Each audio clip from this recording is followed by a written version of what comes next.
Sana, sa susunod, magluto ka bago ang mga kapitbahay.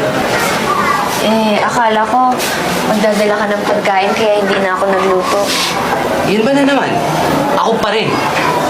Ni kanin wala pa. Paano ako magsasaing wala tayong bigas?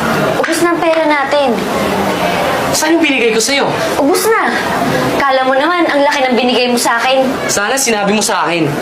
Pati ba naman yun isipin ko? Pagod na ako sa trabaho. Dapat ikaw yan. Kung magsalita ka para naman akong walang ginagawa dito. Tignan mo tong kamay ko. Nagkanda sugat-sugat na dahil sa paglalaban ng damit mo. Tapos ngayon, nahuli mo lang ako nanonood ng TV. Akala mo ang laki na ng kasalanan ko sa'yo? Sana lang. Iuna mo, ang dapat unahin mo sa bahay. Ikaw ang babae. Huwag mo ako sisihin kung wala kang pagkain. Ikaw tong lalaki, ikaw tong dapat magpakain. Ikaw tong nagmamalaking kaya mo akong buhayin. Tapos ano? Ha? Huwag mo ako sigawan. Nanay ko nga hindi ako sinasigawan. Parang kang nanay mo. Huwag mo akong duruhin! Huwag mo akong kumpara sa nanay ko! Tama nga naman ang nanay ko. Dapat hindi ako sumama sa'yo! Bakit? Ikaw naman gusto magtahanan tayo eh. Bakit ayaw mo? Sige! Umuwi ka na! Wala akong pakialam sa'yo!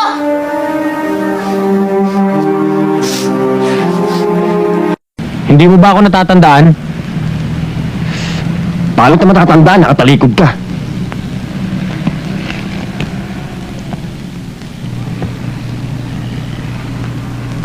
Nako! Kaya pala nangangamoy mistisong bangos.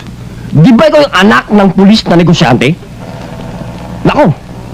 Abay, marami pala kayo. Mga tagahanga ko kayo, ano? Yung gusto niyong autograph? Hindi mo kami tagahanga. Alam ko na. Kayo yung mga tagahanga ko. Matagal nang kumukulo ang dugo ko sa'yo, ah. Natural lang yun. Alam mo kasi ikaw ay isang mistisong bangus. Madaling uminit ang ulo, dalang yung dugo ay halo-halo. Crossbreed ka eh. Pards, upakan na natin to.